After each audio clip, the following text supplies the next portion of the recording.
Good morning बच्चों। आज हम आपके सामने लेकर के आए हैं 8th क्लास का लेसन नंबर 5 का सेकंड पार्ट, और आशा ही करते हैं कि ये बड़े अच्छे से आप लोगों को समझ में भी आ जाएगा। और जैसे कि हमने आप लोगों को पहले भी बता दिया था कि जब वो उस समय बड़े बड़े जो अवार्ड थी वो प्राप्त करती जा रही थी, मतलब कठिन परिश्रम करने के बाद भी वो लगातार अपना बढ़ती जा रही थी। तो देखिए आगे चलते हैं क्या कहते हैं वो। तो उसने कहा यहाँ पर वन ऑफ द, यहाँ पर छूटा हुआ था, आप लोगों को बता दिया था हमने, तो इसमें छूटा हुआ है कि one of the highest marks in the history of the academy, और she gradually moved from the orchestral और work to solo performance at the end of her 3 years course. She had captured most of the top awards.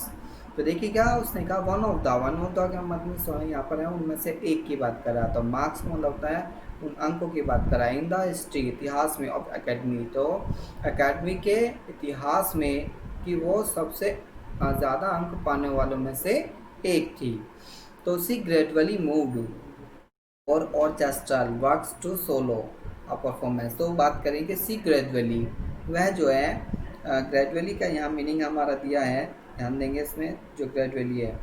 तो उसने कहा उस moved यानी कि उस तरह से वो मूव्ड करती थी, वो चलती थी फ्रॉम मतलब से, कैसे, द ऑर्केस्ट्रल यानी कि साज बाज से, वर्क का मतलब था कार्य करना, और टू सोलो परफॉर्मेंस, सोलो का मतलब उस गायन के परफॉर्मेंस में। तो वो बात कहना चाह रही हैं कि वह धीरे धीरे साज बाज के साथ वो एक वादन प्रदर्शन करने लगी थी। परफॉर्मेंस का मतलब हमारा प्रदर्शन करने से होता है, क्या होता है, प्रदर्शन करने से होता है, ठीक है। तो इस तरह से वो धीरे धीरे या ग्रेजुअली, मूव का मिस होता है धीरे धीरे, मूव का मतलब तो चलने लगी थी, वो बात कहना चाह रहे हैं वह धीरे धीरे साज बाज के साथ, और यहाँ पर और चेस्टल का मतलब था साज बाज के साथ, तो वो धीरे धीरे चलने लगी थी और वो अपना कार्य करने लगी थी। और उस गायन शैली में उसने क्या किया था, एक एक अच्छा प्रदर्शन करने लगी थी, यानी कि परफॉर्मेंस का मतलब था प्रदर्शन करने लगना। और इसमें क्या, at the end of the her 3 years, मतलब अंत के 3 सालों में उसके अपने 3 सालों में, तो कोर्स सी हैड कैप्चर्ड, तो उसने पकड़ लिया। कैप्चर्ड का मतलब होता है वैसे जीत लिया है, पकड़ लिया है, सब है। तो the most of the top award, तो उन्होंने क्या कर लिया, वो एक जो टॉप अवार्ड था उसको भी जीत लिया उसने। आगे देखेंगे इसमें क्या कहा है। एंड मिस होता है, और for all this Evelyn would not accept any hint of heroic achievement. If you work hard and know where you are going, you will get there. And she has got right to the top, the world most sought after multi-percussionist with a mastery of some 1000 instrument and a hectic international schedules. तो उसने कहा कि and miss होता है, और fall this, all this यानी कि उन सब की वो बात कर रहे हैं, किनकी, वो उन सब की वो बात कर रहे हैं। तो उन सब में उसने क्या किया था कि और इस कार्य के लिए एविलियन को विरचित उपलब्धियों को, तो उसकी वो बात करने जा रहे हैं। ध्यान से सुनेंगे उसमें क्या कहना चाहते हैं वो। तो उसने कहा कि इस एंड मिस होता है और फॉर ऑल दिस, तो ऑल दिस की वो बात कर रहा है। तो उसने कहा और इस सब कार्यों के लिए एविलियन, इन सब कार्यों के लिए बात कर रहा है। तो एविलियन वुड नॉट एक्सेप्ट, कि वो स्वीकार नहीं करती थी यानी हिंट, कोई भी हिंट का मीन्स होता है हमारा यहाँ पर कोई इशारा कह लो या उस तरह के संकेत कह लो, ये सब हमारा। तो उस हीरोइक अचीवमेंट को, तो जो संकेत तो स्वीकार नहीं कर सकती, वो स्वीकार माने करने से जो भी उपलब्धि होती हैं उन उपलब्धियों को वो प्राप्त नहीं कर सकती, वो उनको संकेत को स्वीकार नहीं करेगी, मतलब ऐसा कहना चाह रहा था। तो सुनेंगे एक बार सो। और इस सब कार्यों के लिए एविलियन विरोचित उपलब्धियों का कोई संकेत स्वीकार नहीं करेगी, वो ऐसा कहना चाह रहे हैं, ठीक है। फिर दोबारा से, एंड फॉर ऑल दिस एविलियन, उन सब के लिए एविलियन जो है वो स्वीकार नहीं करेगी एनी हिंट, कोई भी हिंट वो ऐसे स्वीकार नहीं करेगी ऑफ हीरोइक अचीवमेंट, जो हीरोइक अचीवमेंट के लिए प्राप्त किया जा सके। तो इफ़ यू वर्क हार्ड, यदि तुम कठिन परिश्रम करते हो, एंड नो, तुम जानोगे कि वेयर यू आर गोइंग, कि तुम कहाँ जा रहे हो, तो यू विल गेट देयर, तुम वहाँ पहुँच जाओगे। मतलब वो कहना चाह रही है कि इफ़ यू वर्क हार्ड, यदि तुम कठिन परिश्रम करोगे तो तुम जान जाओगे कि तुम कहाँ जा रहे हो, तुम्हें पता चल जाएगा कि तुम कहाँ जा रहे हो। तो ये ज़रूरी है, जब और कठिन परिश्रम करने से होगा।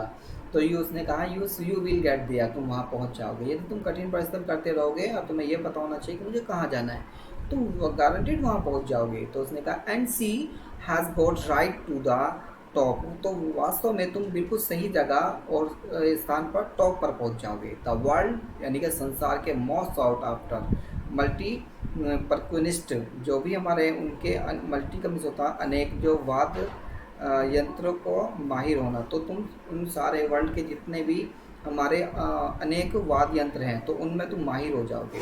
तो विद आ मास्टरी, तुम मास्टर बन जाओगे। और कहना mastery of the some 1000 instrument, उन 1000 इंस्ट्रूमेंटों के क्या बन जाओगे, माहिर हो जाओगे, मतलब कहना चाह रहे हैं। एंड हैटिक, हैटिक का मतलब तो रोमांचकारी, एक इंटरनेशनल और शेड्यूल बन जाएगा। तो उसने कहा कि और क्या होगा उसमें, एक रोमांचकारी जो अंतर्राष्ट्रीय एक जो कार्यक्रम है उसमें तुम क्या करने लगोगे, एक वाद्य यंत्र पर माहिर हो जाओगे। तो तुम्हें सब लोग क्या करने लगेंगे, तुम्हें सब लोग जानने लगेंगे, सब तुम्हें जानेंगे। और जो भी सुप्रसिद्ध, इसने ये भी कहा यंत्रों की सुप्रसिद्ध वादक और हजारों यंत्रों पर वह सिद्धहस्त थी और वह निरंतर अंतर्राष्ट्रीय कार्यक्रम के शिखर पर पहुंच जाती। तो यहाँ इसका मतलब है उन अंतर्राष्ट्रीय जो कार्यक्रम होता है तो वहाँ तक वो पहुँच गई। तो वास्तव में जो भी मेहनत करता है, मेहनत करने से वो व्यक्ति जहाँ चाहे वो वहाँ पहुँच जाता है। ठीक है, फिर आगे क्या कहते हैं वो, तो इसने आगे कहा it is intriguing to watch alien function so effort, देखिए उसने कहा so effortlessly without hearing in our two our discussion she never missed a word, man with busy beards give me the trouble, she laughed at it is not just watching the lips, it is the whole face and specifically the eyes।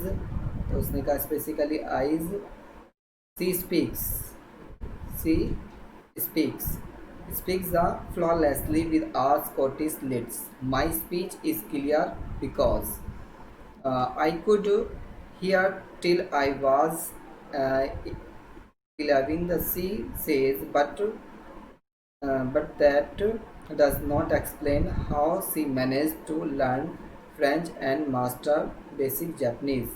देखिए उसने क्या कहा, तो क्या कहती है आगे, तो उसने कहा इट, यहाँ देखेंगे नीचे थोड़ा सा आपको दिखाई नहीं दे रहा होगा, मैं नीचे क्यों ले आता हूँ, यहाँ पर आप लोगों को थोड़ा पूरा नज़र आएगा, थोड़ा और स्लो देखिएगा वहाँ। इट इज़ इंस्टिंग का मीन्स हमारा आकर्षक और रोमांचक होता है, ये मीन्स है हमारा इंस्टिंग। तो इसे कहते हैं कि कैसा था, एक इंस्टिंग था, एक बहुत ही आकर्षक था या रोमांचक था टू वॉच, देखने में एविलियन फंक्शन, एविलियन का जो फंक्शन था वास्तव में देखने में बड़ा ही रोमांचकारी था।